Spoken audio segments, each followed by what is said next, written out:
Bonjour les amis, un Québécois aux Philippines, Yves. La vidéo dont je vous parlais qui serait intéressante.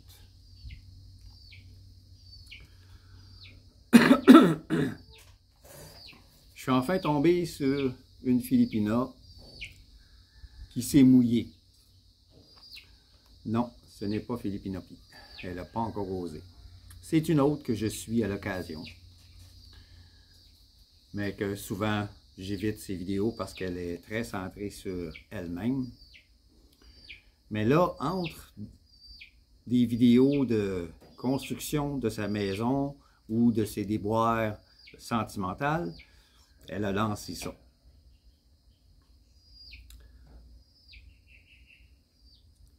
Attention, vous êtes des cibles.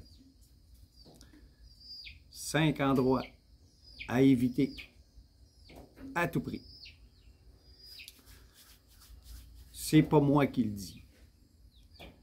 Je traduis seulement, grossièrement, une vidéo d'une Filipina qui a 97 000 abonnés. C'est pas n'importe qui. C'est une Filipina. Elle vit ici. Cette fois-ci, s'il y en a qui veulent encore venir me dire en privé ou en commentaire que je me trompe, etc., elle a accès à toutes les données de ce qui peut arriver aux Philippines.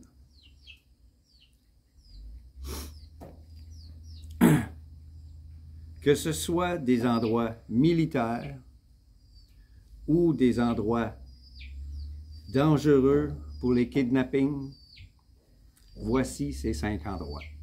En 5e position, attachez vos tucs, Quezon City. C'est la plus grosse ville aux Philippines, qui fait partie de Metro Manila. Dans Quezon City, il y a 2,7 millions d'habitants. C'est une destination très populaire pour les expats. C'est là que se trouve d'ailleurs BGC, je crois, ou c'est tout près de là. C'est un des taux de criminalité les plus élevés. Je ne parle pas ici de kidnapping ou de crimes haineux, de crimes racistes, mais plutôt des crimes en tout genre. Pickpocket, vol à la tire,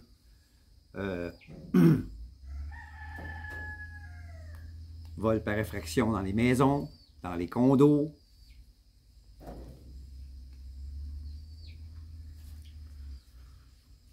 C'est des crimes en tout genre. Mais c'est un des endroits qui a le plus de crimes aux Philippines. Vous ne serez peut-être pas en danger de mort, mais vous allez être en danger d'être victime de crimes, vol de voitures, etc. C'est surtout des crimes par effraction. En 4e position, la province de Cotabato.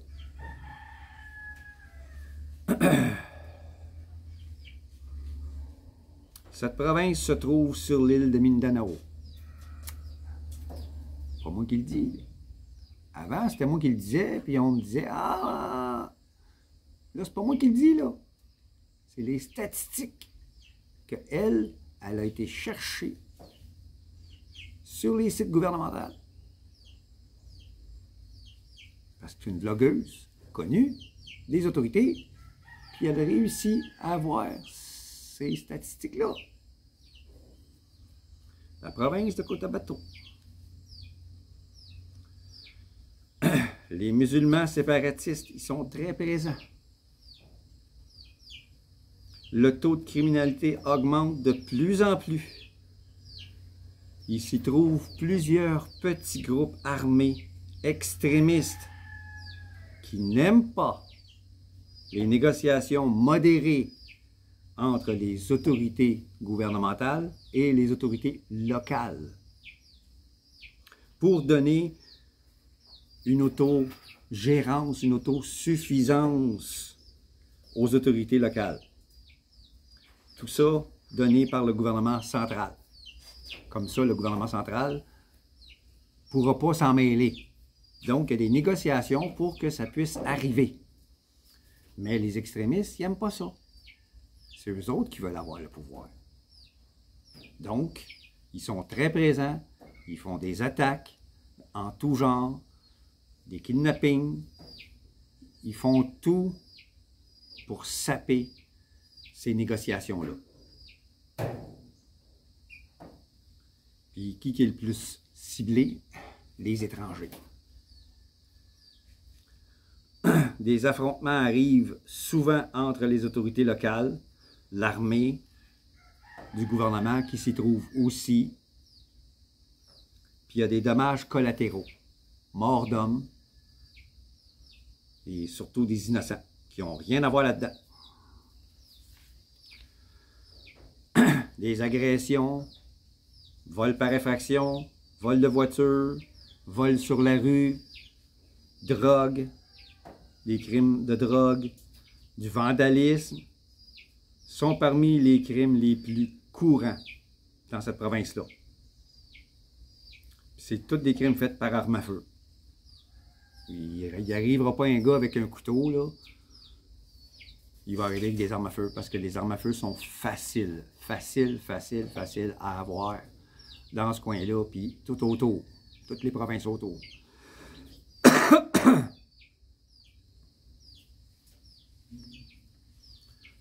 Puis les plus gros problèmes arrivent dans le nord de la province. Quelques expats vivent dans le sud et ils disent être en sécurité, mais selon les autorités, il n'y a personne en sécurité sur Mindanao. Aucun étranger n'est en sécurité, selon les autorités. En troisième position, la province de Basilan, la plus grosse province sur l'île du même nom, qui est une île tout près de Mindanao, au nord, nord-ouest. Il y a une île, il y a la province de Basilan sur cette île-là. Beaucoup d'affrontements entre l'armée et les rebelles. Certains étrangers ont visité l'île, mais sous escorte. Puis selon eux, ils ne le feront plus.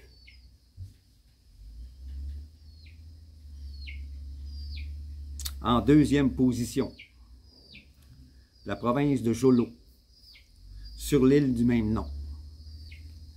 Un des endroits les plus dangereux des Philippines. Situé juste au sud de Basilan. Basilan est sur une île, Jolo est sur une île. Juste au sud, c'est des îles qui pointent vers d'autres pays d'Asie du Sud-Est. D'ailleurs, sur cette île-là, le groupe armé extrémiste le plus important qui fait rage dans Mindanao ont leur base sur cette île-là. Et à partir de là, il y a plusieurs années, ils se sont rendus sur des îles à l'extrême des Philippines, tout près d'Indonésie. Et puis, ils ont capturé plusieurs étrangers de différents pays qui étaient sur une île en vacances. C'était un groupe organisé qui était parti d'Indonésie pour se rendre à cette île-là, qui avait obtenu la permission. Et puis, Ils ont été enlevés. Ils ont demandé des rançons. Ils ont été pris sur l'île, ramenés à Jolo. Et à partir de là, ils ont demandé des rançons. Et plusieurs d'entre eux ont été tués. Donc, Jolo est très dangereuse aussi. Les autorités locales sont corrompues sur cette île-là. Donc, ils ferment les yeux sur les agissements des rebelles qui ont fait leur base sur cette île-là. En première position, Marawi, sur l'île de Mindanao. La ville de Marawi, près, attendez, près du lac Lanao. Un des endroits les plus dangereux, sinon le plus dangereux des Philippines. Il y a déjà eu un siège à cet endroit-là qui a causé plus de 1000 morts il y a quelques années. Considéré niveau 4 par les autorités américaines qui disent ne pas pouvoir, en cas d'enlèvement, pouvoir donner des services pour retrouver les expats américains qui pourraient être enlevés.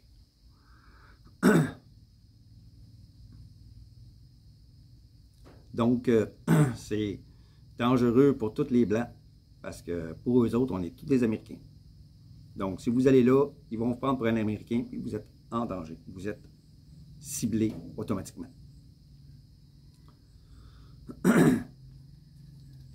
En bonus, là, c'était les 5 endroits à éviter à tout prix, mais en bonus.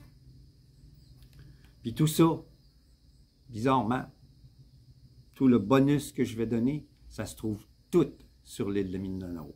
Tout. Certains endroits sont à risque ou très à risque pour les enlèvements. La province de Sarangani, la province Cotabato du Nord, la province Cotabato du Sud, la ville de General Santos,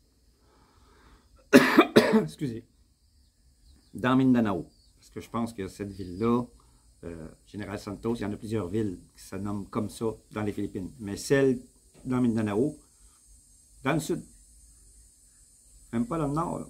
Il y en a qui disent « Ah, dans le sud, il n'y a pas de problème. » Non, non, non, ça se trouve au sud, pas très loin d'ailleurs, de Davao. La province Sultan Kudarat, la province Lanao del Sur, ça c'est dans le nord-ouest, la province Lanao del Norte, Iligan City,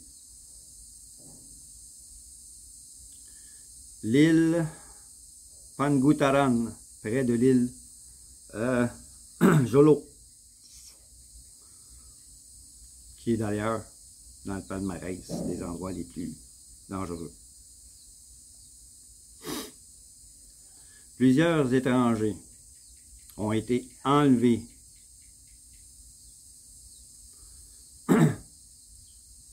dans les villes de Zamboanga, et ça c'est dans le nord-ouest, Zamboanga et Pagasian. Dans ces deux villes-là, beaucoup d'étrangers ont été enlevés. Voyons, pourquoi j'ai tout le temps... En temps normal, j'ai pas ça. Je sais pas pourquoi à chaque fois que je parle.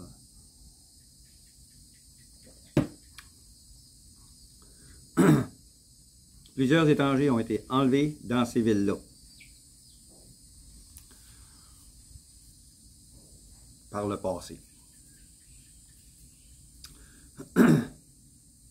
Pour finir, est-ce que les Philippines sont dangereuses pour les étrangers?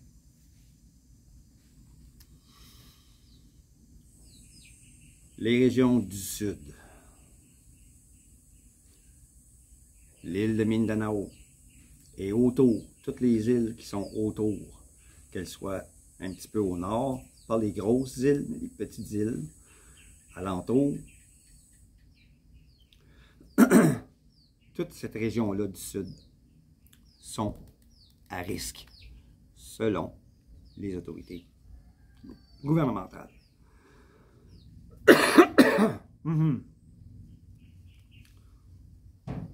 Beaucoup de crimes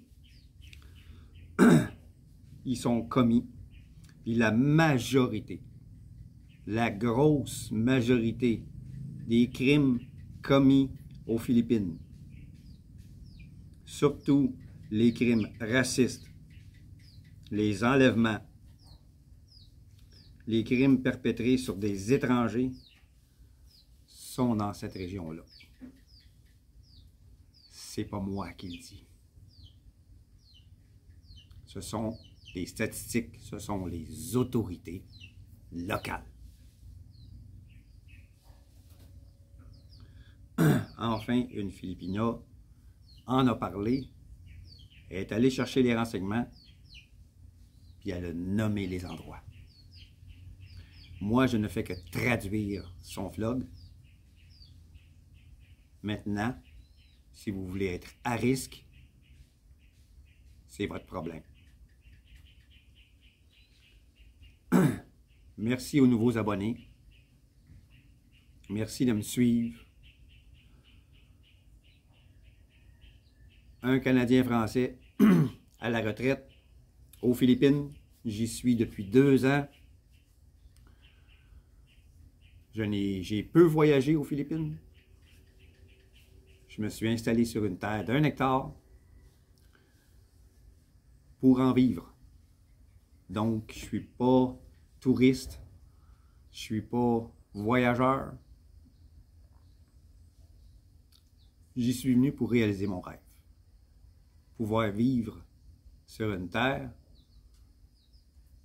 en retrait, en paix. Il faut pouvoir être comme ça ou sans ça tous les jours.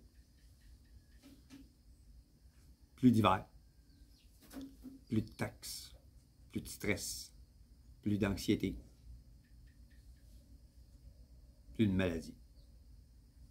J'avais un commencement de cholestérol, parti. Je ne prends plus aucun médicament, même pour le mal de tête. Un mal de tête, je bois de l'eau, ça s'en va. Puis de pilules. J'aime pas les pilules, j'aimais pas les pilules. Et puis en venant ici, je les évite. Oui, j'ai eu quelques petits rhumes à cause de l'air climatisé. J'ai éliminé l'air climatisé. Où est-ce que je vis? J'en ai pas. Plus de rhume. Donc, si vous voulez me suivre, parfois je fais des vidéos comme ça, sur toutes sortes de sujets, à propos des Philippines. Et parfois je fais des vidéos sur ce que je fais sur ma terre. Suivez-moi, abonnez-vous si ça vous intéresse, likez mes vidéos, partagez-les avec vos amis. Et je vous dis, faites attention à vous, à la prochaine. Merci beaucoup.